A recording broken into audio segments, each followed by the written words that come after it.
Alexander Sterling stood at the floor-to-ceiling windows of his penthouse, watching Chicago's skyline glitter in the morning sun. At 34, he commanded boardrooms and outmaneuvered Fortune 500 rivals with ease. But his mother's voice from that morning still echoed in his mind. "Darling, please don't arrive alone at your brother's wedding. It's becoming tiresome." As if his solitude were a stain on the family legacy. But Alexander knew what she really meant.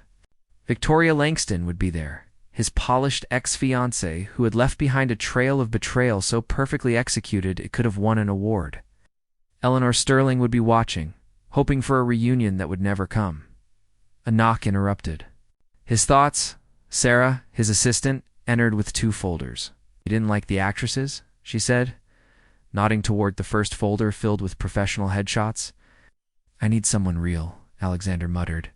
"Not another performance." Sarah placed the second folder on his desk. "I didn't include her originally. She's not an actress. She owns a used bookstore in Wicker Park. Her name's Isabelle Ross." Alexander opened the folder to find a single candid photo, a woman standing barefoot on a step stool, reaching for a book. Her dark curls had escaped from a loose bun, and her cardigan mismatched with her skirt. But her smile looked genuine, unguarded.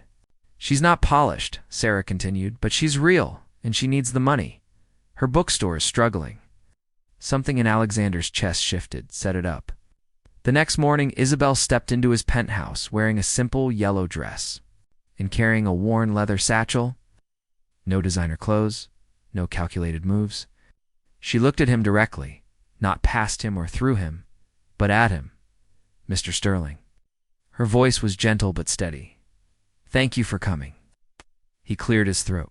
"Your assistant said it was urgent." "It is, but also strange. I know you need someone to pretend to love you for a weekend, right?" Directness caught him off guard. "Yes, it's absurd, but it matters to my family." She studied him with curious eyes. Not judgment. "What would I have to do? Attend a wedding, smile, hold my hand, pretend we've been together for 6 months? I'll provide everything you need, and what will I get? $15,000. No questions asked, no strings attached." Isabelle nodded slowly, considering. "I'm 3 weeks behind on rent. My landlord is threatening to sell the property. My bookstore is my grandmother's legacy." Her honesty was refreshing in a world full of calculated responses. "I'm not ashamed to take this opportunity," she continued, "but I won't become someone I'm not even for you." She signed the contract without hesitation, her pen moving confidently across the page. Just like that, they were partners in an elaborate deception. As she prepared to leave, their hands brushed briefly when he handed her the rehearsal notes. Neither spoke of it, but both felt the unexpected spark. Alexander Sterling had hired her to be invisible, to be a temporary solution. But something told him Isabelle Ross might become the most unforgettable part of his entire plan. 3 days before the wedding, Isabelle stood in her empty bookstore, surrounded by the scent of old paper and fading dreams. The final notice lay on the counter beside her grandmother's teacup, 3 weeks overdue, eviction imminent. She had always been independent, proud. But what sense was there in watching everything her grandmother built crumble because of pride? That afternoon, she visited a boutique far from her world-glass walls, pristine lighting, and mannequins that belonged on magazine covers. She emerged with a fitted navy dress and heels she could barely walk in, feeling like she was wearing someone else's life. The next morning, Sarah picked her up in a black sedan. The ride downtown was quiet as Isabelle memorized the folder of details: Alexander's favorite wine, their imaginary first date, the vacation to Napa that never happened. At the penthouse, Alexander greeted her personally. He looked tired, not physically, but in the way someone looks when their thoughts haven't left them alone all night. "You're early," he said. "You're surprised. Most people show up late when they're nervous." "I'm not most people." He smirked faintly. "That's becoming alarmingly clear." The living room had been transformed into a rehearsal space, complete with a color-coded timeline of their fictional relationship. Isabelle picked up a photo Sarah had taken of them together. "It looks surprisingly natural. his arm around her waist. Her hand on his chest, both mid-law, they began rehearsing their backstory. "When did we first meet?" he asked. "April 12th. You wandered into my shop, looking for a rare edition of Leaves of Grass. You were charmingly confused and kept calling it Leaves of Grasshoppers." Alexander raised an eyebrow. "That wasn't in the file." She shrugged. I added color. "Real relationships are messy. They have awkward beginnings and inside jokes. What's our song? Fly Me to the Moon. You hummed it while browsing. I teased you for being cliché. You said you only hum when you're nervous." He stared at her. "I'm beginning to suspect. You're better at this than I am." "I'm not pretending to be in love with you," she said simply. "I'm pretending to know you. That's different." The moment the words left her mouth, the air shifted. They ran through the story again, each time the lines blurred a little more.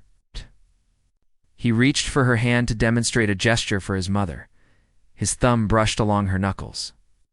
It was small, barely a touch, but it lingered. Isabelle's breath hitched slightly. Their eyes met, and something flickered between them, not performance. Not planning something neither had put in the contract. Alexander cleared his throat and stood abruptly. "We should practice the vineyard story." They moved to the kitchen where he poured wine as part of a rehearsal dinner scenario. She told him about getting locked inside her own bookstore when the door handle fell off. He laughed louder than she. "Expected you?" She grinned. "Mr. Perfect?" "I'm not perfect," he said quietly, almost bitterly. "You just pretend better than most," she replied gently. Their eyes locked again. Neither looked away until Alexander's phone buzzed. Breaking the spell. As Isabelle left that evening, she caught her reflection in the elevator mirrors. The woman staring back wasn't just dressed for a lie anymore. She was someone already bracing for something she hadn't agreed to feel. The Sterling estate in Lake Forest sprawled across manicured lawns like a monument to old money. Isabelle stepped out of the car, her navy dress catching the afternoon breeze, and felt the weight of 100 curious eyes. Alexander appeared at her side instantly, his hand finding the small of her back with practiced ease. "Remember," he murmured, "we're madly in love." "Right?" she whispered back. "How could I forget?" Eleanor Sterling approached like a queen holding court, her silver hair perfectly coiffed, her smile sharp enough to cut glass. Behind her trailed Victoria Langston, stunning in red silk, her gaze fixed on Alexander with predatory interest. "Darling," Eleanor said, kissing Alexander's cheek before turning expectant eyes to Isabelle. "And this must be the mysterious fiancé. We've heard so little about—" "Mother, this is Isabelle Ross." "Isabelle, my mother, Eleanor." Isabelle extended her hand with genuine warmth. "It's Mrs. Sterling. It's wonderful to finally meet you. Alexander speaks of you constantly." Eleanor's eyebrows rose slightly. "Does he? How refreshing. And what is it you do, dear?" "Bar on a bookstore. In Wicker Park. It's small, but it was my grandmother's, and now it's home." Something flickered in Eleanor's surprise, perhaps even approval. How quaint. Books are so permanent. Victoria stepped forward with calculated grace. "Alexander, you look wonderful. It's been too long." Temperature seemed to drop 10 degrees. Alexander's arm tightened protectively around Isabelle. "Victoria, Isabelle, this is Victoria Langston, an old family friend." Isabelle felt the undercurrent of history between them, but smiled genuinely. "Lovely to meet you," Alexander mentioned. "You might be here?" Victoria's smile faltered slightly. She had expected jealousy, possessiveness, or at least awkwardness. Instead, she found confident kindness. Throughout the ceremony, Alexander and Isabelle played their parts perfectly. He whispered made-up memories in her ear during quiet moments. She laughed at his jokes and touched his arm with natural affection. But somewhere between the vows and the reception, performance began to feel less like acting. During the father-daughter dance, Alexander pulled Isabelle onto the floor. They moved together with surprising synchronicity, her hand resting on his shoulder, his eyes never leaving her face. "You're a good dancer," she said softly. "You sound surprised." "I am. Most CEOs have 2 left feet." He spun her gently. "There's a lot you don't know about me. I'm beginning to realize that." The music swelled around them, and for a moment, they forgot about the watching eyes. the contracts, the reasons they were there. They were simply two people dancing, lost in a bubble of their own making. "Alexander," she said quietly, "what happens after tomorrow?" His expression grew serious. "We go back to our separate lives. The contract ends." Something shifted in her eyes. Disappointment, perhaps, or relief, of course. The contract.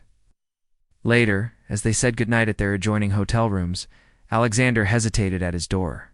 "Isabelle," she turned back, keycard in hand, "thank you. For today, you were perfect." She studied his face in the dim hallway light. "I wasn't pretending. Not entirely." Ow. The admission hung between them like a bridge. Neither was brave enough to cross. "Good night, Alexander." "Good night," as their doors closed simultaneously. Both wondered if they had just made the biggest mistake of their lives, narrowly avoided it. Isabelle woke to urgent knocking on her hotel room door. Dawn light filtered through the curtains as she wrapped herself in a robe and opened it to find Alexander's brother. Marcus, looking stricken. "Is Alexander with you?" he asked without preamble. "No." "Why would he mother collapse an hour ago?" "Heart attack." "She's at Northwestern Memorial." The world tilted. Isabelle's hand flew to her throat. Is she stable, but asking for Alexander, not answering his phone? 20 minutes later, they found Alexander in the hotel bar, still in his rumpled tuxedo from the night before, staring at an untouched whiskey. When he saw Marcus, he stood unsteadily. "She knows," Alexander said simply. "Mother knows about the contract." Isabelle's blood turned to ice. "What?" Marcus looked between them, confused. "What contract?" Alexander laughed bitterly. "Victoria told her everything. Hired actress, fake engagement, desperate son, mother confronted me an hour ago." "God," Isabelle whispered. She said she was disappointed, but not surprised. "Apparently she's known about my arrangement since yesterday morning. Victoria did her research, found out about your bookstore, your financial troubles. She presented it all to mother like evidence in a court case." The weight of the revelation crushed down on them. Their beautiful deception, exposed and torn apart. "Alexander," Marcus interrupted urgently. "Whatever this is about, it doesn't matter now. Mother's in the hospital asking for you." The drive to the hospital passed in tense silence. Eleanor Sterling lay propped against white pillows, looking smaller and more fragile than Isabelle had ever imagined possible. But her eyes were still sharp when they landed on her son. "Alexander," she said weakly, "come here." He approached the bed like a man walking to his execution. Isabelle hung back, feeling like an intruder. "I need to apologize," Eleanor continued, her voice barely above a whisper. Alexander blinked in surprise. "Mother, you don't. I pushed you to this. My expectations, my manipulation. I drove you to hire someone to love you because I made you believe you weren't worthy of love as you are." Tears gathered in Alexander's eyes. "I just wanted to make you proud. You make me proud every day. But I want you to be happy. Truly happy." In that girl Eleanor's eyes found Isabelle across the room. "That girl loves you. She's paid to know." Eleanor said firmly, "I've seen paid affection, darling. Seen performances. What I saw yesterday wasn't either of those things." Isabelle stepped forward, her heart hammering. "Mrs. Sterling, I need to tell you something." Eleanor nodded weakly. "Money doesn't matter anymore. Somewhere between the rehearsals and the dancing and the way your son makes me laugh, I stopped pretending." She looked at Alexander, her voice breaking. "I fell in love with him, really truly fell in love." The machines around Eleanor's bed beeped steadily as silence filled the room.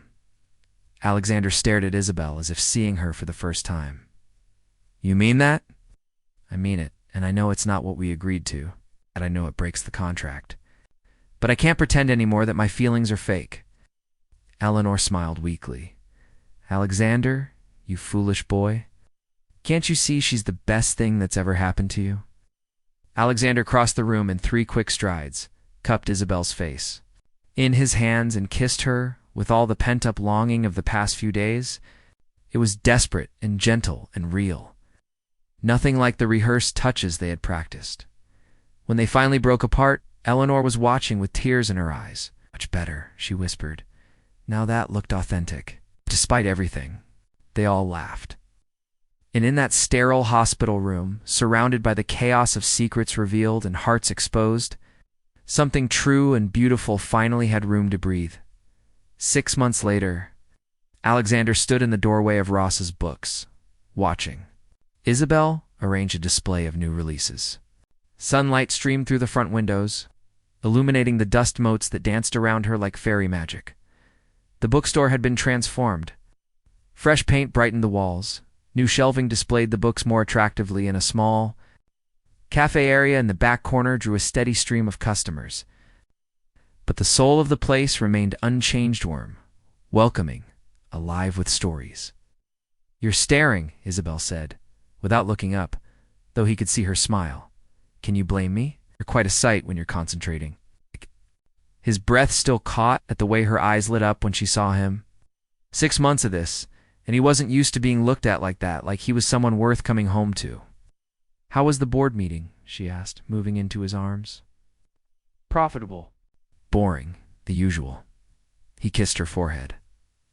"How was story time?" Mrs. Chen brought her granddaughter again. "She's reading at a 5th grade level now." Pride filled her voice, and it made his chest tight with affection. She cared so deeply about everyone who walked through these doors. Eleanor Sterling chose that moment to enter, moving more slowly than before, but with her characteristic determined grace. Her recovery had been complete, though it had left her softer somehow, more inclined to hugs than sharp observations. "Good afternoon, dears," she said, settling into the reading chair they designated as hers. "I brought the wedding magazines." "You requested, Isabelle?" Alexander groaned. "Mother, please tell me you haven't been planning our wedding since breakfast." "Only since yesterday," Eleanor replied innocently, "though I do think a spring ceremony would be lovely." Isabelle laughed, that warm sound that had become the soundtrack to Alexander's happiness. "We haven't even been engaged a month, Eleanor." Details Eleanor waved dismissively. "Alexander, you did remember to include the bookstore clause in the prenup?" Alexander had insisted on it despite Isabelle's protests. If anything happened to their marriage, she would keep the bookstore free and clear, plus enough money to run it for 10 years. It was his insurance policy against her ever feeling trapped. "All handled," he assured his mother. Victoria Langston appeared in the doorway, looking uncertain. Over the months, she had slowly been working to rebuild bridges she had burned, starting with a genuine apology to both Alexander and Isabelle. "I hope I'm not interrupting," she said. "Not at all," Isabelle said warmly. "Come in. I have that book you ordered." As Victoria browsed the shelves, Alexander marveled at Isabelle's capacity for forgiveness. She had welcomed Victoria back into their circle not because she had to, but because she believed people could change, grow, and become better versions of themselves. "You know," Eleanor said quietly, watching Victoria chat with other customers, "I think she's finally learning what real friendship looks like." That evening, after the store closed and Eleanor and Victoria had gone home, Alexander helped Isabelle lock up. They walked hand in hand through Wicker Park, taking the long way to the apartment they now shared above a coffee shop 3 blocks away. "Do you ever miss it?" Isabelle asked as they climbed the stairs. "Miss what? The penthouse? The view? The life before all this chaos?" Alexander stopped on the landing, turned to face her. "Isabelle, that wasn't a life. That was just existing." This he gestured to encompass their modest apartment, the bookstore, the community they had built together. "This is living." She smiled. That radiant expression that had first caught him off guard in a photograph and now greeted him every morning inside their apartment. As they settled onto the second-hand couch with takeout Chinese food and a bottle of wine, Alexander felt the deep contentment of a man who had found his place in the world. "I have something for you," he said, reaching into his jacket pocket. "If it's another first edition, I'm going to start charging you rent for shelf space," she teased. Instead, he pulled out a small velvet box.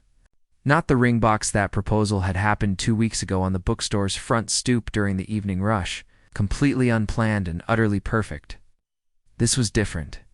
Isabelle opened it to find a delicate silver locket shaped like an open book. "Look inside," he said softly. She opened the tiny clasp to reveal an engraved inscription, "Once upon a time." The CEO fell in love with a bookseller, and they both lived happily ever after. Tears gathered in her eyes. "Alexander Sterling, you romantic fool. Is that a complaint?" "Never," she whispered, pulling him down for a kiss that tasted like promises and future and the kind of love that started as pretend, but grew into something more real than either of them had dared to dream. Outside Chicago hummed with its usual energy, but inside their small apartment above the coffee shop, surrounded by stacks of books and the lingering scent of jasmine tea, Alexander Sterling and Isabelle Ross had found something better than a perfect life, had found a true one. The end.